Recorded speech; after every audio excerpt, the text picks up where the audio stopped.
Bonjour à tous, bonjour à toutes. Je voudrais faire cette vidéo pour quelques réflexions sur le panafricanisme et la situation politique dans certains pays en Afrique, surtout la Côte d'Ivoire pour le moment et le Mali. Je m'appelle Awoyo Yves Jonas, je suis professeur d'économie et de droit et de gestion en France et je voulais m'adresser à vous en tant que patriote africain alors qui se préoccupe de la situation africaine. Alors, quel est l'enjeu politique en Côte d'Ivoire?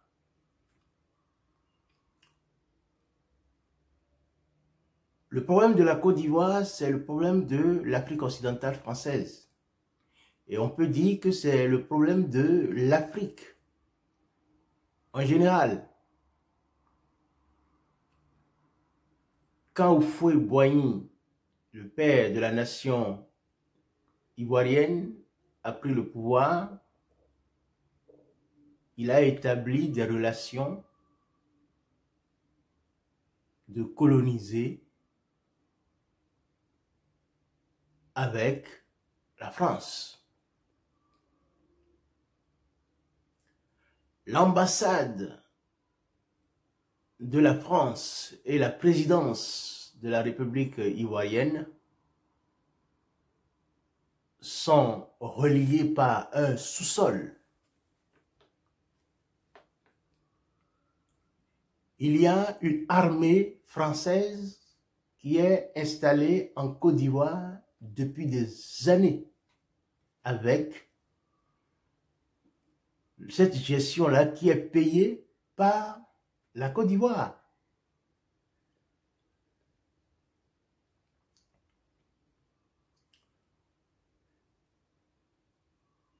Ça, c'est la situation que nous pouvons dire ivoirienne jusqu'à la mort du président Houphouët-Boigny. Après sa mort, déjà avant sa mort, c'est lui qui a appelé le technocrate à l'époque, Alassane Dramane Ouattara, pour venir diriger la Côte d'Ivoire avec lui. Ouattara n'est pas ivoirien, c'est un Burkinabé. Maintenant, on a la possibilité de changer de nationalité. La preuve, nous sommes d'autres nationalités, mais quand nous venons en France, nous prenons la nationalité française pour travailler avec les gens ici. Ouattara a pris la nationalité ivoirienne. Et c'était le dauphin de Houphouët-Boigny. C'est ce qu'on dirait. Mais après la mort de Houphouët-Boigny, sa succession a provoqué les discussions et les coups bas auxquels nous assistons jusqu'à aujourd'hui.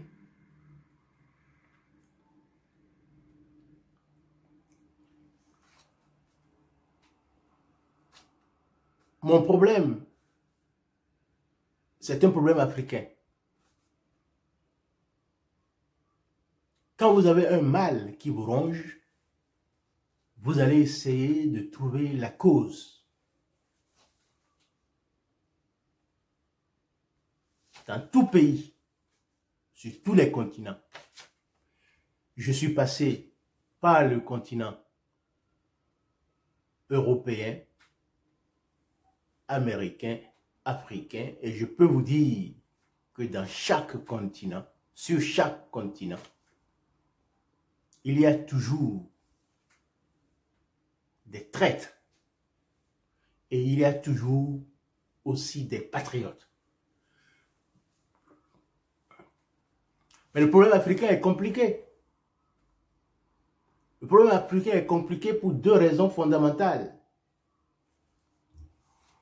L'Afrique est théoriquement indépendante,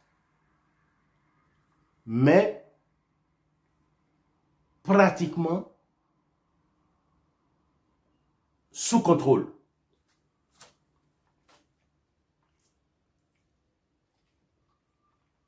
Sinon, qu'est-ce qui s'est passé en Côte d'Ivoire en 2010, quand Gbagbo était au pouvoir? Gbagbo, c'est un patriote, c'est un panafricain. Et il a obtenu sa victoire par le peuple. Les 10 ans qu'il a passé au pouvoir, on lui a mis une rébellion pour détruire son pouvoir, pour empêcher Gbagbo de réaliser cette indépendance économique et politique pour la Côte d'Ivoire.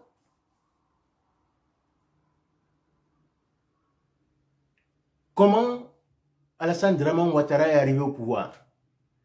C'est au vu au su de tout le monde que déjà au moment de Chirac, Jacques Chirac a organisé des tueries sur place pour susciter donc l'intervention de la France. Et ce sont des militaires français qui ont bombardé et qui ont détruit tous les moyens militaires de la Côte d'Ivoire. En plus, ils ont tiré sur les civils.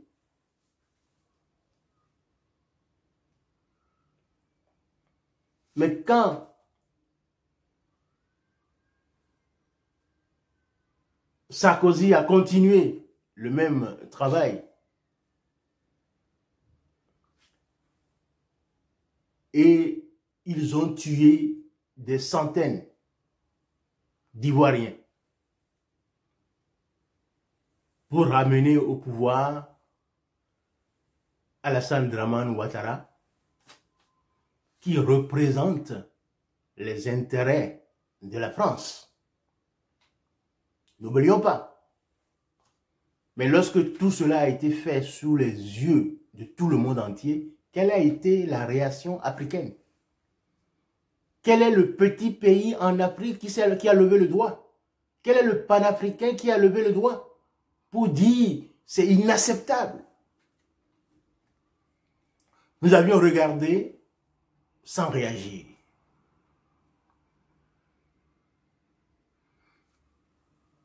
On a amené Gbagbo au tribunal, on va dire au tribunal des négriers, donc à la CPI. Et il a fait les 10 ans pour qu'on garde au chaud Ouattara pour diriger les intérêts de la France là-bas. Est-ce que les Ouattara, il n'y en a pas beaucoup en Afrique? Est-ce que les gens qui se préoccupent de leur intérêt personnel, il n'y en a pas beaucoup en Afrique? Combien nous avons de patriotes qui peuvent défendre les intérêts de nos pays?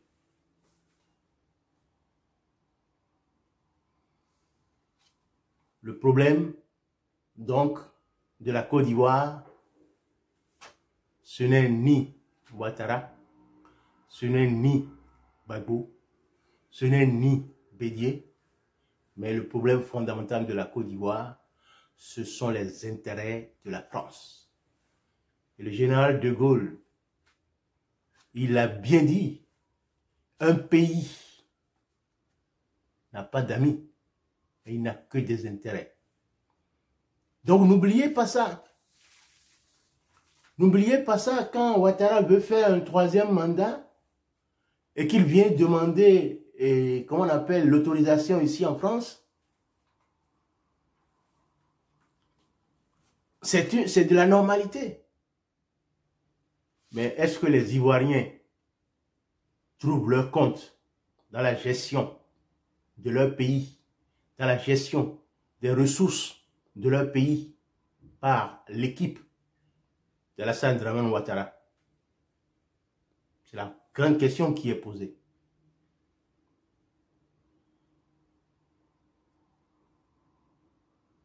Le Alassane Ouattara a installé une dictature.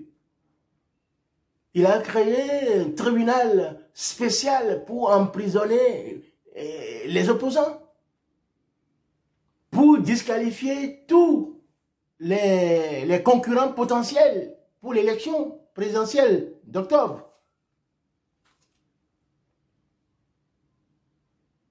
Et là, sous les yeux de tout le monde.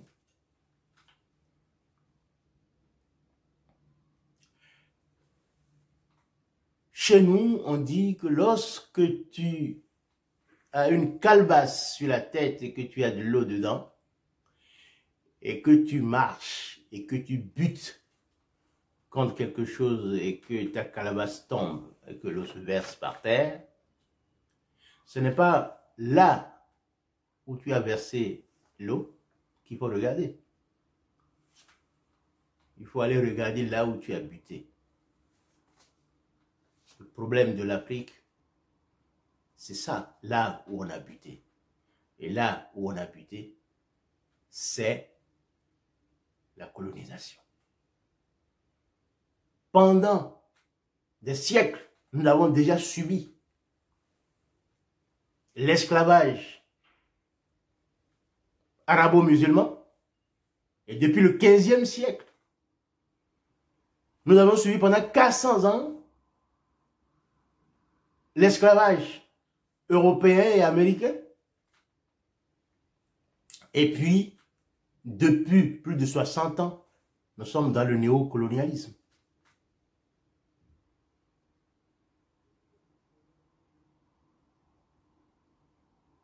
Il n'y a aucun pays en Afrique qui peut être épargné dans cette situation. Tout ce qui a été fait en Afrique a été fait contre nous. Et comme disait Nelson Mandela, tout ce qu'on fait pour vous, sans vous, est contre vous. On ne peut pas organiser des réunions au nom de l'Afrique, pour l'Afrique, sans les Africains. Quand on a fait les partages des terres de l'Afrique, la conférence de Berlin, est-ce que les Africains étaient présents? On vous a demandé votre avis? Dans quel continent il y a des armées étrangères qui sont installées, qui contrôlent le continent? Combien de bases militaires sont sur le territoire africain?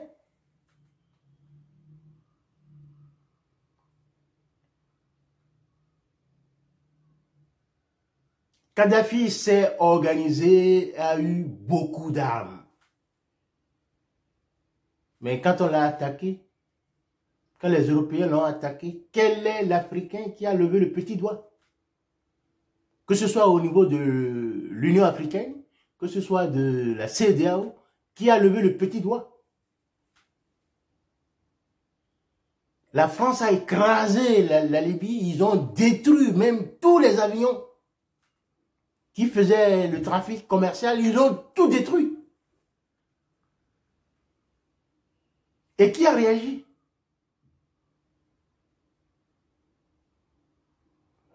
Personne.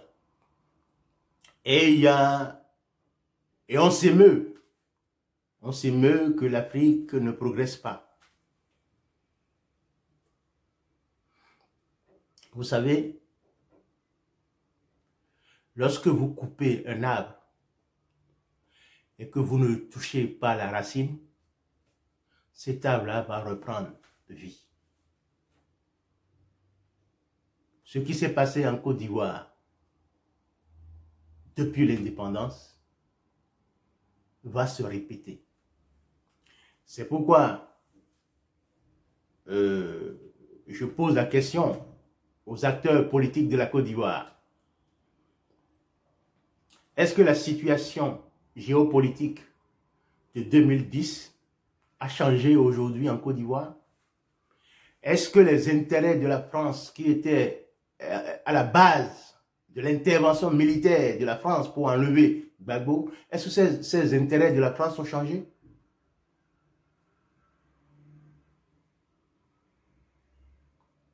Pensez-vous que même si Gbagbo revient, la France va laisser bras croisés pour que se transforme la Côte d'Ivoire?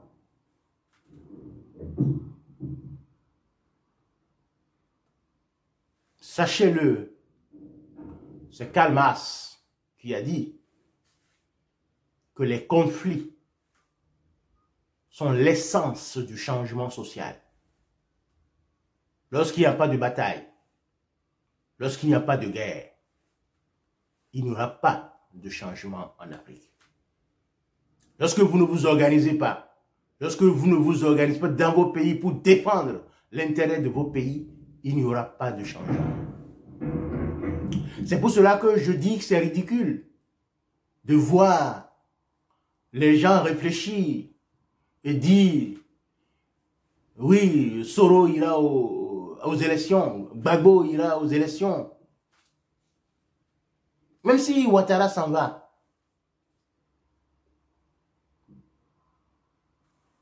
Est-ce que votre colonisateur qui est présent et qui a une armée sur place,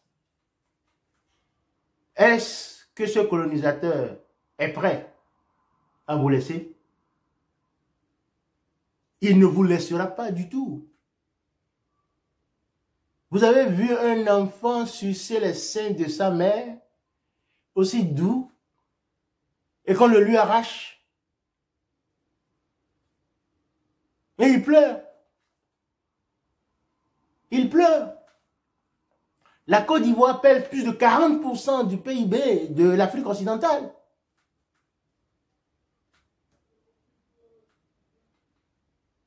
Donc la France, en aucun cas, dans la, comment on appelle, dans la diplomatie, ne peut laisser les Ivoiriens vivre tranquilles. Vous devez vous lever, du petit jusqu'au grand, et toute la Côte d'Ivoire, les hommes et les femmes, les patriotes, vous devez vous dire non à l'exploitation. Parce que vous devez vivre dans un pays que Dieu vous a donné, un pays riche. Et vous vous battez pour faire du cacao. Maintenant, battez-vous pour transformer vos matières premières chez vous. Et dites non à la colonisation. Parce que c'est assez de souffrir sans rien faire. Si vous ne soutenez pas les panafricanistes qui sont dans vos pays, votre pays ne décollera pas. Et si vous ne faites pas cette bataille d'indépendance économique et politique, vous ne pouvez pas vous en sortir. C'est pourquoi je lance un appel à tous les panafricanistes de se réunir. Ce qui se passe en Côte d'Ivoire, c'est la même chose qui se passe au Mali.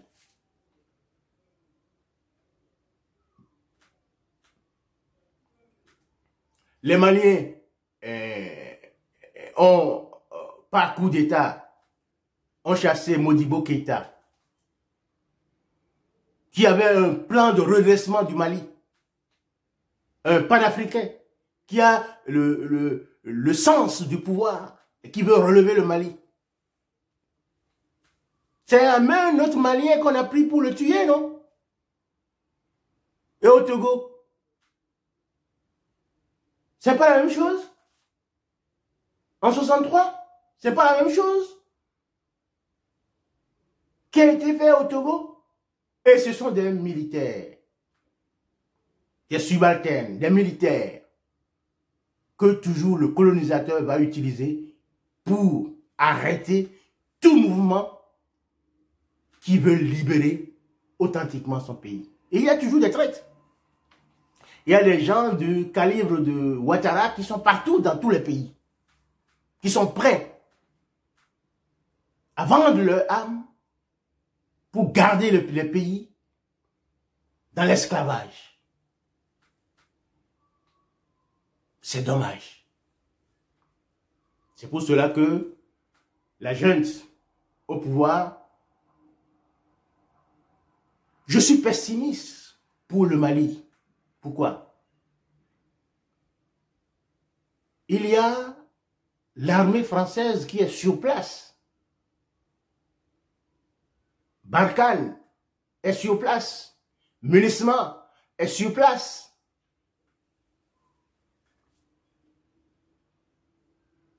Et nous avions écouté la ministre de la Défense française qui disait que la junte doit quitter le pouvoir dans les mois à venir. Comme si c'est la France qui commande là-bas. Évidemment, c'est ça. Et c'est ça que nous devons lutter contre, puisque la France est un pays indépendant. Eux aussi, ils ont lutté pour leur indépendance. S'ils n'avaient pas fait la révolution je crois, de 1784, est-ce que, comment on appelle, la France serait libre? Les Maliens aussi doivent savoir qu'ils doivent se libérer. Ils doivent se battre. Et c'est tout le peuple malien qui doit se battre. Nous n'avons pas à fléchir devant l'exploitation. Au Mali, le Mali, c'est plusieurs fois la France. Et les réserves d'uranium, les réserves de pétrole qu'on a découvert dans cette zone, c'est ces réserves qui vont alimenter le monde de demain. Et chaque pays veut avoir la stratégie pour capter ces ressources-là. On ne peut pas être un pays riche et être si exploité comme le Mali, où les gens sont presque démunis.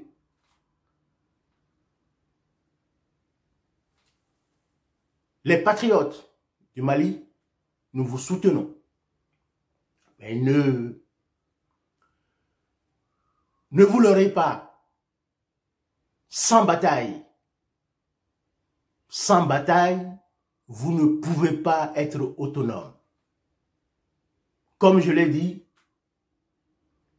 la France ne vous laissera pas parce que vous avez de beaux yeux, non. Les intérêts qui ont amené les gens là-bas, c'est ces intérêts-là qui vont continuer à les guider. Mais c'est à vous de vous lever, d'être debout et dire non. Nous disons non. Et pour l'Afrique en général, ce qui se passe au Mali ou bien en Côte d'Ivoire, c'est la même chose pratiquement dans tous les pays de l'Afrique. Puisque ces pays-là sont des pays riches en ressources minières et en ressources humaines. La bataille que nous ferons pour le siècle, le 21e siècle, c'est la bataille de l'indépendance économique, de l'indépendance politique. Et donc, tous les Africains, vous devez vous unir. C'est l'unité africaine qui est le plus difficile. J'ai écouté le président Idriss Déby sur la situation géopolitique dans le Sahel. Et il disait que l'Europe devait donner 12 milliards pour les armées et pour donc 400 millions pour des avions et ainsi de suite. Et qui n'ont rien reçu jusque-là. Mais quel est l'intérêt pour l'Europe que vous soyez stable? L'Europe vous financera lorsque ses intérêts sont en jeu. Ils ne vous ont jamais dit que c'est eux qui ont détruit la Libye et que c'est les armes qui sont venues de la Libye qui se sont implantées un peu dans la zone Sahel. Parce que c'est du désert, il n'y a pas beaucoup de monde. Maintenant, c'est à vous de vous débrouiller. Les pays africains doivent s'organiser pour se libérer totalement. Et c'est pour cela que le franc CFA est un blocage important qu'il faut s'en séparer. La proposition faite par Macron avec Ouattara, c'est du pipeau. Il faut sortir du franc CFA et créer votre monnaie et gérer votre politique monétaire pour l'ajuster selon la situation économique dans la région. Vous avez tous les minerais et vous ne pouvez pas acheter ce que vous voulez. Et vos politiques industrielles doivent refléter vos besoins. Vous pouvez acheter tout. Faites comme la Chine. La Chine n'achète plus l'avion comme vous le voyez. La Chine achète la technologie. Les avions, on vient les construire chez lui et avec ces techniciens, ils apprennent à construire eux-mêmes et après ils achètent la technologie et eux-mêmes ils construisent. Il n'y a pas un seul avion qui est construit en Afrique. Combien d'armes est fabriquées en Afrique?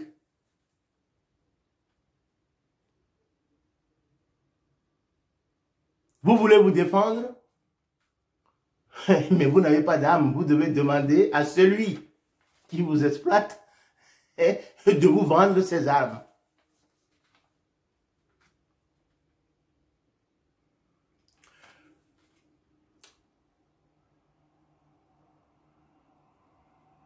Il y a 3 choses fondamentales que nous devons conseiller à tous les panafricanistes africains. Tous ceux qui veulent que l'Afrique s'unisse pour se développer. La première chose, changer les mentalités. Il faut travailler sur le mental. Il faut décoloniser la mentalité. Pour savoir que celui qui crée de la valeur, c'est lui qui est riche. Et que l'Africain est capable de créer de la valeur au lieu d'attendre tout de l'Occident. Donc nous avons fait la bataille de la démystification. Nous avons fait la bataille de la liberté intellectuelle. Premier aspect. Deuxième aspect, c'est un aspect économique. Nous devons libérer l'Afrique de la pauvreté en travaillant sur l'industrie, en construisant notre industrie africaine. Nous devons transformer tous nos produits sur place et acheter les technologies que nous ne maîtrisons. Nous devons les acheter et les implanter, les implémenter en Afrique. Deuxième chose.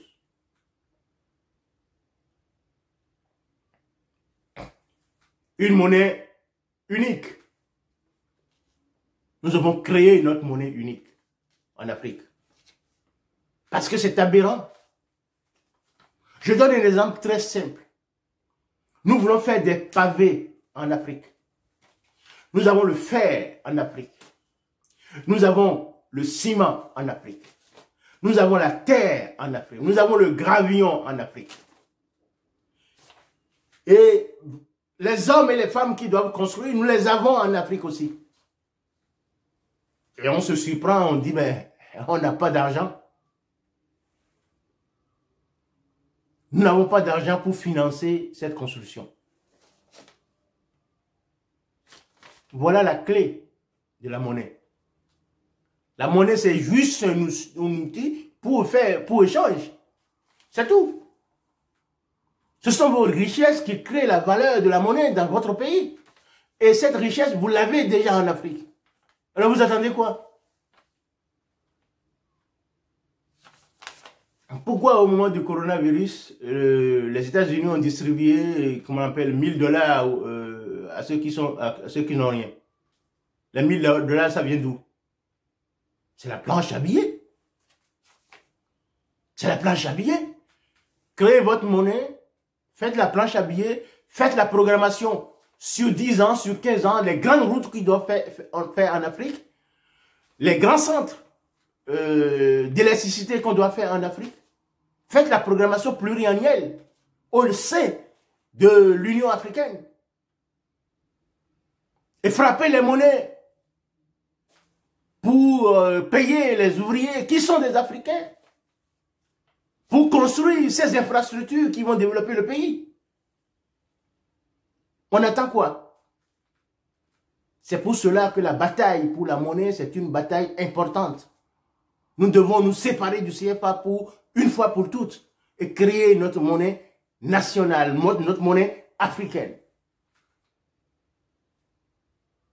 Parce que c'est aberrant. Les autres créent les papiers pour pouvoir construire leur pays et nous devons leur demander leurs papiers pour pouvoir construire notre pays. Alors que les matières premières que nous devons utiliser sont tous dans nos pays. Et il n'y a que Ouattara qui va nous expliquer que le franc CFA est une monnaie qui rend service à l'Afrique. Qui on peut tromper? Qui on peut tromper? Nous sommes déjà réveillés. Alors, chers amis, chers frères, chers compatriotes, chers panafricains, nous avons une troisième chose à faire.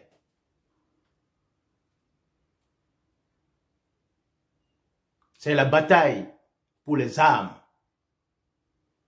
La bataille pour l'arme nucléaire. Vous croyez que la Corée du Nord, s'il n'avait pas l'arme nucléaire, les États-Unis auraient bombardé déjà là-bas? La Chine, pourquoi elle est dans le Conseil de sécurité? Parce qu'il y a l'arme nucléaire. Pourquoi on empêche, comment on appelle, l'Iran d'avoir l'arme nucléaire alors que le petit pays poussin Israël a l'arme nucléaire? De quel droit?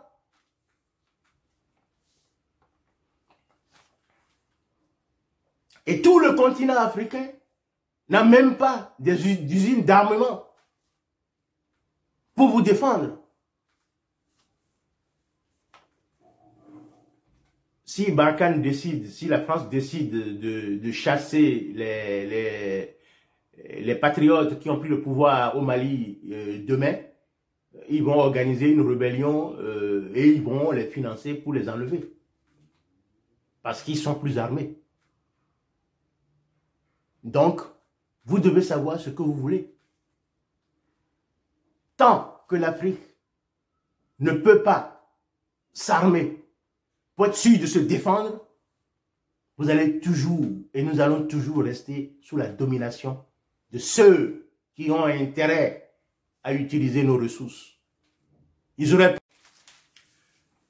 Notre continent doit se réveiller et les Africains, nous devons nous réveiller. Nous ne devons pas avoir l'esprit de pleurnichard. Nous devons prendre notre destin en main. C'est la bataille qui fait gagner. Levons-nous tous donc, unissons-nous et battons pour libérer nos pays de la domination étrangère. Lorsque la révolution bolchevique a été organisée, le premier plan qu'a mis en place Vladimir Ilyich Lénine, c'est le GOELRO, Государственная électrification России, l'électrification totale de la Russie. Nous avons des capacités pour électrifier toute l'Afrique. Des barrages peuvent être mis en place pour libérer l'Afrique de l'obscurité. Deuxième chose, l'eau. Nous devons nous batailler pour amener l'eau partout en Afrique. Et c'est possible. On ne doit pas attendre que des aides viennent de l'étranger pour cela. L'argent, c'est nous-mêmes qui le fabriquons. Les moyens, nous les avons. Les matières premières, nous les avons chez nous. Donc, nous n'attendrons personne. Nous allons fabriquer les billets qu'il faut pour construire ce qu'il faut. Et nous allons les acheter. S'il faut bien les technologies, nous devons les acheter chez ceux qui en ont et qui veulent bien nous les vendre. En sachant que nous-mêmes, nous devons faire un laboratoire national dans chaque pays pour créer de la valeur, pour inventer les moyens qui vont nous permettre de régler les problèmes qui sont les nôtres. Parce que c'est celui qui règle un problème qui devient riche. Et nous devons former nos enfants, changer le modèle d'éducation que nous avons aujourd'hui. On nous forme pour être employés. Nous devons former nos enfants pour être des entrepreneurs. Car quand on parle de la richesse d'un pays, c'est la richesse qui est produite par les entreprises. Et si nous sommes 1 milliard d'entrepreneurs en Afrique, nous liquiderons ce qu'on appelle la pauvreté. Et ça, c'est possible. Et c'est une autre bataille que je mène dans les formations que je fais pour que nos frères et sœurs en Afrique puissent accéder comment on appelle, à cette formation pour se libérer de la pauvreté. La pauvreté n'est pas une fatalité. Nous sommes tous nés pour être riches et pour satisfaire nos besoins.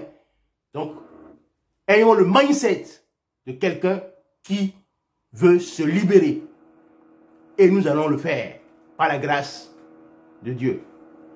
Si vous avez aimé cette vidéo, likez et puis abonnez-vous à ma chaîne. Faites-moi des commentaires pour m'encourager à faire d'autres vidéos. L'avenir, le 21e siècle, c'est pour l'Afrique. Et nous, les Africains, nous devons nous organiser pour avoir du succès dans cette bataille-là. Que la paix soit sur l'Afrique et que Dieu bénisse l'Afrique. Je vous remercie.